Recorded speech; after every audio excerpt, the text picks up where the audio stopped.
A paz do Senhor, a paz de Deus, a paz de Cristo. O meu nome é Antônio Fernando e esta é a 7ª parte do estudo bíblico semanal que temos com vocês aqui através do canal do YouTube. Hoje vamos falar a respeito das adições da palavra de Deus. A escritura que hoje possuímos é um pouco diferente daquela que foi produzida na antiguidade pelos profetas do Velho Testamento ou pelos apóstolos de Jesus Cristo, os apóstolos judeus. No Novo Testamento, todas as citações que nós vamos citar logo agora, podemos ver que não tem nas tradições bíblicas originais. As palavras em itálico, por exemplo, elas não constam no original. Servem para complementar o sentido do texto. Seu objetivo é enfatizar, afirmar algo que está sendo dito. Vocês podem observar isso no livro de Salmos, capítulo 107, versículo 12, livro de Gênesis, capítulo 6, versículo 4, e Levítico, capítulo 23, e versículo 22. Ou 1 Samuel, também você pode ver no livro de Samuel, capítulo 18, versículo 3. No livro de Mateus, capítulo 4, versículo 6, e muitas outras passagens. Atos dos Apóstolos, por exemplo, no capítulo 1, versículo 9. Existem também as palavras entre parênteses. Enquanto as palavras adicionais aparecem em itálico, algumas versões em outras ocorrem palavras entre parênteses. Ou as palavras na margem das escrituras, a palavra no rodapé, por exemplo. Determinado trecho das palavras encontradas na margem da escritura, o rodapé das bíblicas, são tradução ou explicação do trecho que ali foi apresentado de forma que pode ser entendido de maneira diferente.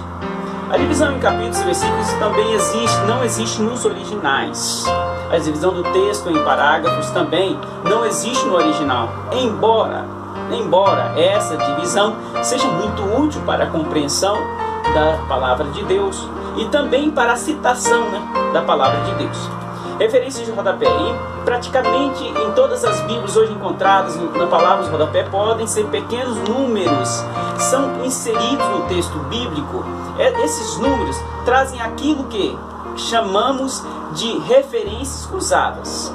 Referências cruzadas, ou seja, outras ocorrências. Aquelas palavras...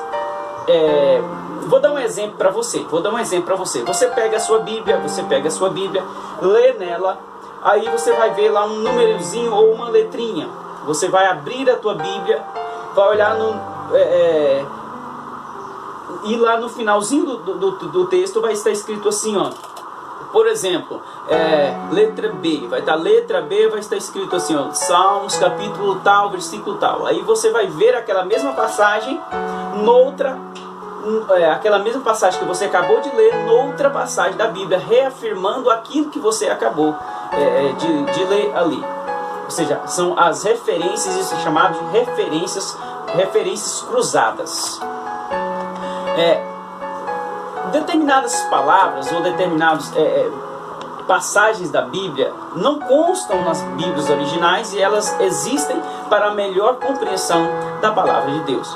As versões bíblicas na atualidade, uma série muito grande de versões do texto original, isso indica que houve traduções variadas. Por exemplo, que eu citei aqui no primeiro estudo que nós fizemos aqui com vocês, a versão, vou citar algumas, é claro, a versão Ave Maria, a versão Paulina, a versão João Ferreira de Almeida, a versão NVI, a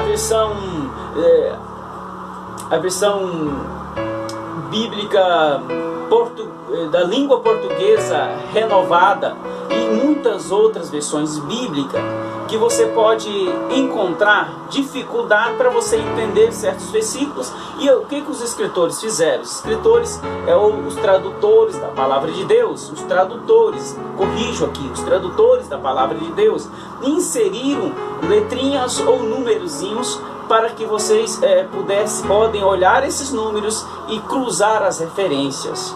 Tá dando para você compreender? Então você compartilhe esse vídeo aí e nos ajude a divulgar nas redes sociais, no Facebook, Google+, ou WhatsApp. Você pode estar nos ajudando. Tudo bem? Pode contar com todos vocês? Toda semana também eu estarei aqui junto com vocês gravando um vídeo falando a respeito da palavra de Deus. Sei que eu falo muito um pouquinho rápido, mas você pode também estar comentando aí do lado, viu? Do lado do vídeo, você pode estar comentando aí. Você pode estar nos ajudando a divulgar a palavra de Deus.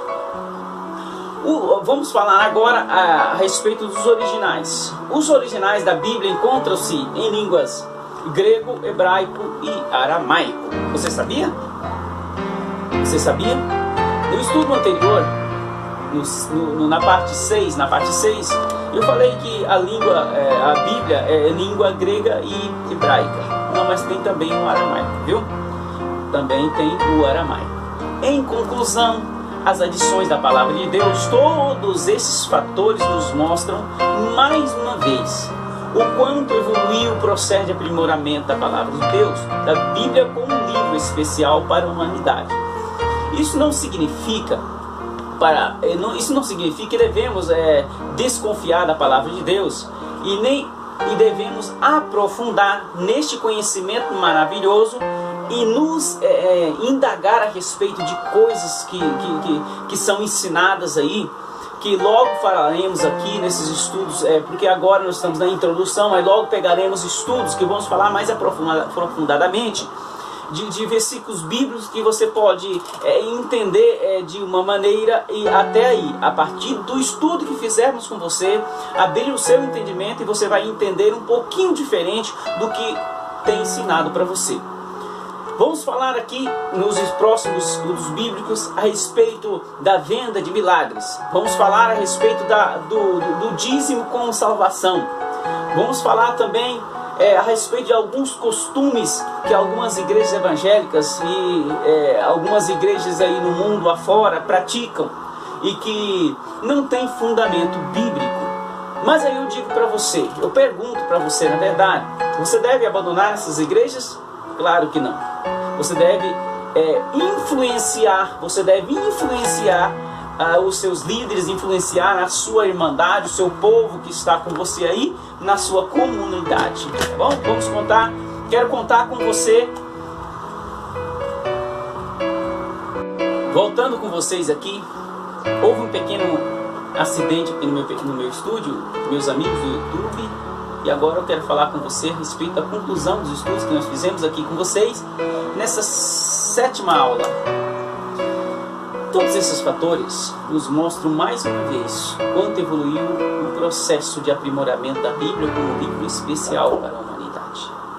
Isso não significa que não devemos confiar, mas sim que precisamos cada vez mais confiar e aprofundar no conhecimento da palavra de Deus, pois ela é a única fonte de informação que nós temos, que temos a respeito de Deus e de como podemos chegar até os céus. É o livro mais conhecido, mais vendido e mais estudado no mundo. A sua evolução foi tão fantástica que desde as primeiras escritas que foi feita em pedras, passando pelo papiro, passando pelo pergaminho, chegando ao papel, e agora podemos navegar e aprofundar nos bytes da tecnologia. O avanço da tecnologia tem permitido que, por meio de bytes da informática, a palavra de Deus tenha trânsito livre através de milhões de computadores, levando pessoas a se render aos pés do Senhor Jesus Cristo, por meio do avanço tecnológico. Deus está se utilizando, como utilizou-se de homens do passado, de profetas, de apóstolos. Agora ela se utiliza da tecnologia para levar até você o conhecimento da palavra de Deus. Este também é um dos motivos pelas quais a humanidade naquele dia não poderá dizer: eu não conhecia o Senhor. Hoje, através da internet, temos acesso a muitas coisas ruins, mas também temos acesso à palavra de Deus, o Deus eterno, que caminha na rede mundial de computadores, trazendo salvação e conhecimento através de cursos, de palavras, e trazendo com isso o conhecimento, a cura da alma e a salvação de pessoas que estavam tão cheios de coisas ruins deste mundo. Porque a palavra de Deus é viva e eficaz, mais penetrante do que qualquer espada de dois gumes, e penetra até a divisão da alma e do espírito, e é apta para discernir os pensamentos e